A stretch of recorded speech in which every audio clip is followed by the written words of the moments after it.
ऐसा पहली बार हुआ है जब किसी देश में किसी टेक्नोलॉजी कंपनी को आतंकवादी और कट्टरपंथी संगठन घोषित किया गया हो। और इस कंपनी का नाम है मेटा और इसे रशिया में आतंकवादी संगठन घोषित कर दिया गया है। मेटा इस समय न सिर्फ दुनिया की सबसे बड़ी टेक्नोलॉजी कंपनी है, बल्कि ये फेसबुक, इंस्टाग्राम और व्हाट्सएप जैसे सोशल मीडिया प्लेटफॉर्म्स की पेरेंट कंपनी है, जिसके सीईओ हैं मार्क जकरबर्ग। नाम तो आपने सुना ही होगा। तो इसके पीछे सबसे बड़ी वजह है यूक्रेन।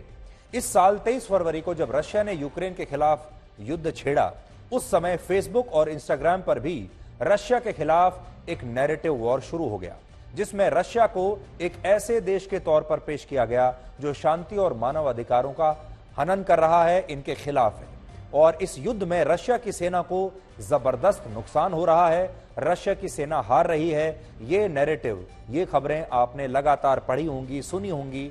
सोशल मीडिया पर इसी तरह की खबरें आपके पास आती होंगी, जिसमें आप देखते होंगे कि रशिया के टूटे हुए, नष्ट किए हुए टैंक्स की तस्वीरें आपके पास आ रही हैं। रशिया की सेना अपना गोला बारूद छोड़कर वहां से भाग गई है।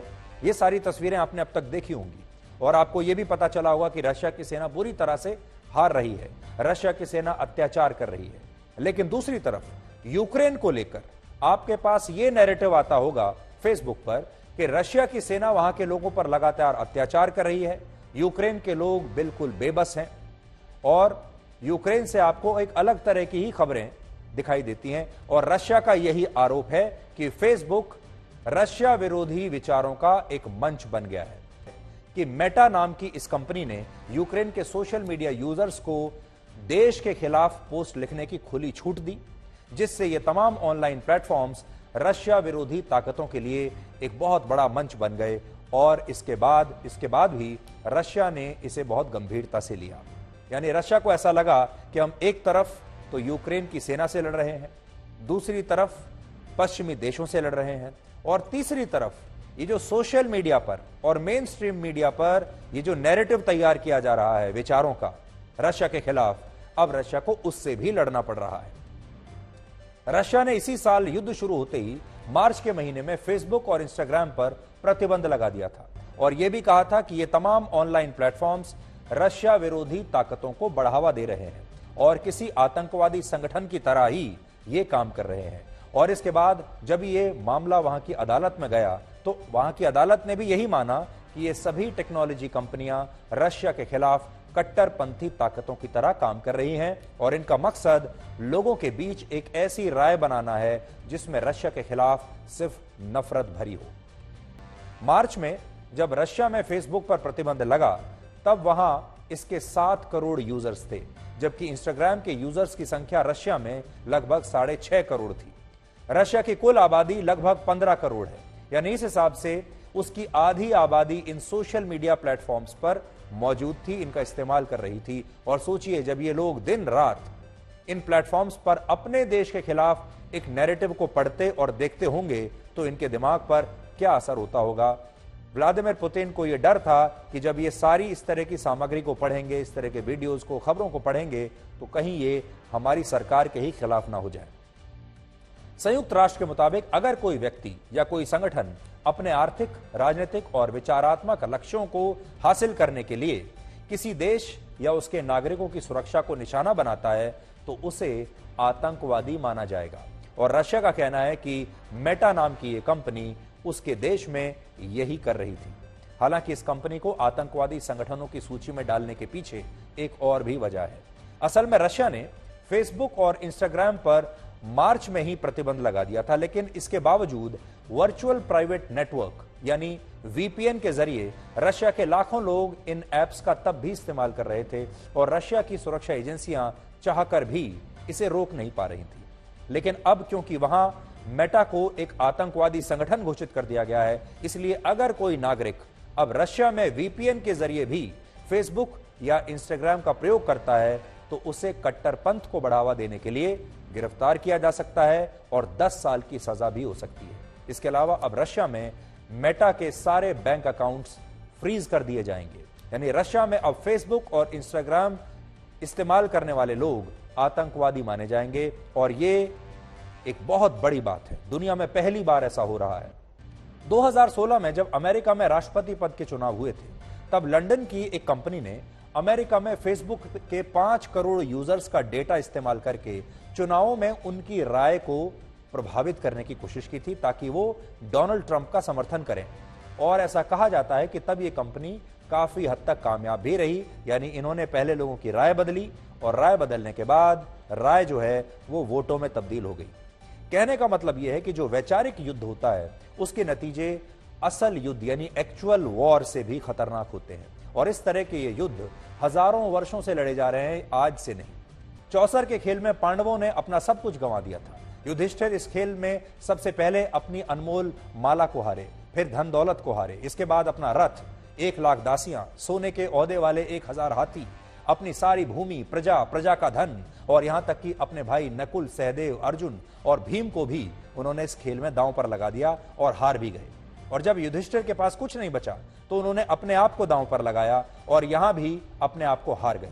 और आखिर में वो इस खेल में द्रौपदी को उन्होंने दांव पर लगाया और फिर द्रौपदी को भी हार गए। यहां सवाल पांडवों के नैतिक सिद्धांतों को लेकर था, क्योंकि उन्होंने एक महिला को और उसके सम्मान को किसी खेल में दांव पर लगाया था, जो कि गलत था नैतिक रूप से। लेकिन जब कौरवों ने द्रौपदी का चीर हरण किया तो पांडवों ने उनके खिलाफ ये नैरेटिव वॉर जीत लिया, और कौरवों की इसके लिए हमेशा से आलोचना हुई। कौरवों ने जो किया वो गलत किया, लेकिन क्या पांडवों ने द्रौपदी को दांव पर लगाकर सही किया था? इसी को कहते हैं नैरेटिव वॉर। इसी को कहते हैं कि विचारों का जो युद्ध होता है, असली युद्ध से पहले वैचारिक युद्ध को जीतना आवश्यक होता है। आज दुनिया की 66% आबादी यानी लगभग 530 करोड़ लोग इंटरनेट का इस्तेमाल करते हैं, जिनमें 70 करोड़ लोग सिर्फ भारत के हैं। इसके अलावा आज मेटा दुनिया की सबसे बड़ी टेक्नोलॉजी कंपनी है, जिसके पास फेसबुक, इंस्टाग्राम और व्हाट्सएप जैसे 3 सबसे बड़े सोशल मीडिया प्लेटफॉर्म्स हैं। फेसबुक के आज दुनिया में 291 करोड़, इंस्टाग्राम के 147 करोड़ और व्हाट्सएप के 200 करोड़ यूजर्स हैं।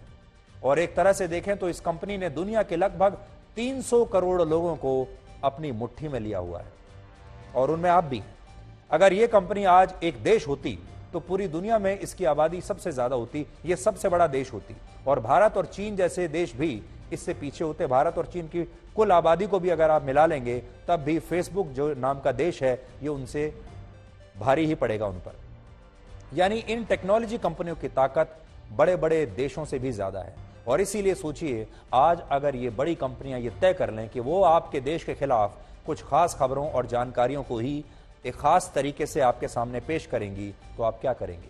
चीन ने तो बहुत पहले ही अपने देश में पश्चिमी देशों के इन ऑनलाइन प्लेटफॉर्म्स को बैन कर दिया था, और आज चीन में ना तो फेसबुक है, ना इंस्टाग्राम है, ना व्हाट्सएप है, ना ट्विटर है। लेकिन अब आप भारत को देखिए। भारत में ये तमाम ऑनलाइन प्लेटफॉर्म्स काम भी कर रहे हैं, और यहां इन पर भारत के बारे में, अलग अलग खबरों के बारे में फेक न्यूज और फेक नैरेटिव गढ़ने के आरोप भी अक्सर लगते रहते हैं। भारत की तरफ से इंटरपोल को यह अपील की गई थी कि खालिस्तानी संगठन जिसका नाम है सिक्स फॉर जस्टिस, उसका संस्थापक गुरपतवंत सिंह पन्नू भारत के पंजाब राज्य को खालिस्तान बनाने की खुलेआम साजिश रच रहा है, और उस पर भारत में अनलॉफुल एक्टिविटीज प्रिवेंशन एक्ट यानी यूएपीए के तहत कई मामले दर्ज हैं, और उसका संगठन भारत में प्रतिबंधित है। इसलिए इंटरपोल को उसके खिलाफ रेड कॉर्नर नोटिस जारी कर देना चाहिए, ताकि उसकी भारत विरोधी गतिविधियों को रोका जा सके और दुनिया के 190 देशों में वो जहां पर भी है उसे गिरफ्तार किया जा सके। लेकिन इंटरपोल ने ऐसा करने से साफ इनकार कर दिया। यह रिसर्च अमेरिका की एक एसोसिएट प्रोफेसर ने की है, जिनका नाम है सारा नोवाक। इस प्रोफेसर ने ऐसे कपल्स और शादीशुदा पुरुषों और महिलाओं के शारीरिक वजन का अध्ययन किया जिनका यह कहना था कि वो अपने रिश्ते से बड़े खुश हैं। और जब ये रिसर्च पूरी हुई तो पता चला कि असल में खुशी में ऐसी ताकत होती है कि इससे शरीर का वजन तेजी से बढ़ने लगता है। जैसे इस रिसर्च में वेंडी नाम की एक महिला के बारे में बताया गया, जो 26 साल की उम्र में बिल्कुल फिट थी, कोई फैट नहीं था शरीर पर। लेकिन जैसे ही वो एक रिश्ते में आई, एक रिलेशनशिप में आई और उसने एक लड़के से मिलना शुरू किया, तो खुशी से उसका वजन 11 किलोग्राम तक बढ़ गया। और बाद में स्थिति ये हो गई कि यह महिला जब आईने में अपने आप को देखती थी तो उसे अपने वजन पर यकीन नहीं होता था। इसके अलावा इसी रिसर्च में एक और महिला का जिक्र किया गया है, जिसका नाम है तारा। इस महिला ने भी यही बताया कि जब जब वो किसी रिश्ते में रही और इस दौरान उसने खुद को खुश महसूस किया तो इससे उसका कुछ ही महीनों में वजन बढ़ गया। और बात सिर्फ इन 2 महिलाओं की नहीं है। जैसे एक महिला जितने लंबे समय तक किसी मजबूत रिश्ते में रहती है, वो इस दौरान उसका पार्टनर भी बहुत केयरिंग होता है, बहुत रोमांटिक होता है, तो इससे उस महिला का वजन लगातार बढ़ने की आशंका रहती है। जबकि पुरुषों के मामले में ऐसा नहीं होता। पुरुषों का वजन रिश्ते के पहले और दूसरे साल में ज्यादा बढ़ता है, लेकिन इसके बाद उनका वजन स्थिर हो जाता है। इसके अलावा ये स्टडी ये भी कहती है कि जो कपल्स सिर्फ एक दूसरे को डेट करते हैं और शादी नहीं करते, उनका वजन ज्यादा नहीं बढ़ता, जबकि जो कपल्स शादी कर लेते हैं उनका वजन बाकी लोगों की तुलना में ज्यादा तेजी से बढ़ता है। लेकिन हम यहाँ आपको बता दें, हम आपको शादी करने के लिए हतोत्साहित बिल्कुल नहीं कर रहे हैं। अमेरिका में हुई एक और रिसर्च ये कहती है कि जिन लोगों की शादी को 4 वर्ष हो चुके हैं और पति पत्नी दोनों एक दूसरे का सम्मान करते हैं और एक दूसरे के साथ खुश हैं, तो ऐसे रिश्ते में उनके शरीर का वजन बढ़ने का सिलसिला जारी रहता है, यानी वो धीरे धीरे और मोटे होते चले जाते हैं। हालांकि यहां आपके मन में यह सवाल जरूर होगा कि आखिर आपकी खुशी आपके शरीर का वजन कैसे बढ़ा सकती है। तो इसके पीछे का कारण बड़ा दिलचस्प है। दरअसल ये सब कुछ उस जंक फूड की वजह से होता है जो लोग किसी रिश्ते में अपनी खुशी को बांटने के लिए या उसे सेलिब्रेट करने के लिए खाते हैं। आपने टीवी पर भी ऐसे बहुत सारे विज्ञापन देखे होंगे जिनमें यही बताया जाता है कि अगर आप अपने पार्टनर से खुश हैं, आप उसे कोई अच्छी खुशखबरी देना चाहते हैं, उसके साथ कोई खास दिन सेलिब्रेट करना चाहते हैं, तो उसे आपको उस फलानी कंपनी की चॉकलेट या कोई दूसरी चीज खिलानी चाहिए, या कोई और ब्रांड का ड्रिंक पिलाना चाहिए, या कोई सॉफ्ट ड्रिंक पिलाना चाहिए, या किसी फास्ट फूड चेन से खाना घर पर ऑर्डर करके खाना चाहिए।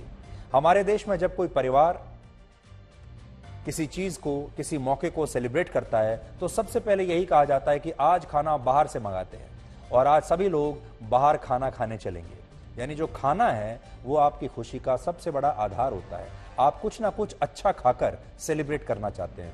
जब जरूरत से ज्यादा आप खुशी की वजह से खाना खाने लगते हैं, जंक फूड खाने लगते हैं, तो इससे आपके शरीर का वजन बढ़ता है। इसके अलावा जिन लोगों की नई नई शादी होती है, उनका भी कैलोरी इंटेक अक्सर बढ़ जाता है, क्योंकि हमारे देश में, अगर हम अपने देश की बात करें, तो शादी के बाद पत्नियां अपने पति को हर रोज कुछ नया अच्छा खाना पकाकर खिलाती हैं, जबकि पति अपनी पत्नी को खुश करने के लिए अक्सर उन्हें बाहर खाना खिलाने के लिए लेकर जाते हैं। और यही सारी चीजें और आपकी खुशी आपके शरीर का वजन बढ़ाती चली जाती है। और इसके अलावा खुशी आपके शरीर में एक बहुत बड़ा बदलाव लेकर आती है। असल में जब आप अपने पार्टनर के साथ खुश होते हैं तो इस खुशी की वजह से आपका दिमाग सेरोटोनिन नाम का एक हार्मोन तेजी से रिलीज करने लगता है, जिससे आपके दिमाग को यह मैसेज नहीं मिल पाता कि आपके शरीर को कितना खाना खाना चाहिए और कब आपको रुक जाना चाहिए। यानी इस हार्मोन की वजह से आपका कैलोरी इंटेक बढ़ जाता है और आपकी खुशी आपके शरीर पर मोटापे के रूप में साफ साफ दिखाई देने लगती है। इसके अलावा अगर आपके पार्टनर को ज्यादा खाना खाने की आदत है तो आपकी डाइटिंग भी वो पीछे चली जाती है। आप भी उसके साथ ज्यादा खाना खाना शुरू कर देते हैं। यानी आपका वजन इस बात पर भी निर्भर करता है कि आपके पार्टनर की खाने पीने की आदतें कैसी हैं। अगर आपका पार्टनर ज्यादा खाना खाना पसंद करता है, जंक फूड खाता है, अनहेल्दी खाता है, तो कई बार आपको भी वैसी ही आदत लग जाती है। सबसे दिलचस्प बात यह है कि जहां किसी रिश्ते में खुश रहने से मोटापा बढ़ता है, तो वहीं दूसरी तरफ जो लोग सिंगल रहते हैं या किसी रिश्ते में वो खुश नहीं है, तब क्या उनका वजन भी कम होता है? तो ये बात सही है। अगर आप रिश्ते में खुश नहीं हैं और अगर आप सिंगल हैं तो आपका वजन नहीं बढ़ता। और वो इसलिए क्योंकि ऐसे रिश्तों में लोग या तो अकेले रहने लगते हैं या अपने पार्टनर के प्रति मोहभंग होने से वो नए साथी की तलाश में जुट जाते हैं और इस दौरान वो अपने शरीर का पहले से ज्यादा ध्यान रखने लगते हैं, अपने फिटनेस पर ज्यादा ध्यान देने लगते हैं। इसके अलावा इसी रिसर्च में यह भी कहा गया कि जो लोग अपने रिश्तों को समय नहीं देना चाहते, उन लोगों के पास जिम के लिए, वर्कआउट करने के लिए ज्यादा समय होता है। यानी वो रिश्ते से ज्यादा अपने शरीर को प्राथमिकता देने लगते हैं और फिर वो बाकी लोगों के मुकाबले ज्यादा फिट दिखते हैं। उड़ने वाली ये कार 130 किलोमीटर प्रति घंटे की रफ्तार से उड़ सकती है। इस कार को कार्बन फाइबर से बनाया गया है, जिसकी वजह से इसका वजन बहुत कम है, बहुत हल्की है। ये कार पूरी तरह से इलेक्ट्रिक है और बिल्कुल प्रदूषण नहीं करती। कार को सिर्फ एक बटन से स्टार्ट किया जा सकता है, यानी बटन स्टार्ट है, और कार 500 किलोग्राम तक का वजन उठा सकती है। इस कार की बैटरी की जो पावर है, बैटरी पावर काफी कम है, और इस कार के जरिए सिर्फ 90 मिनट का सफर ही तय किया जा सकता है। इस तरह की कारों के लिए अभी ज्यादातर देशों में बुनियादी ढांचा तैयार नहीं है। अभी इस तरह की कार की कीमत बहुत ज्यादा भी होगी, बहुत महंगी होगी, यानी आम लोगों के लिए इसे खरीदना अभी भी संभव नहीं होगा।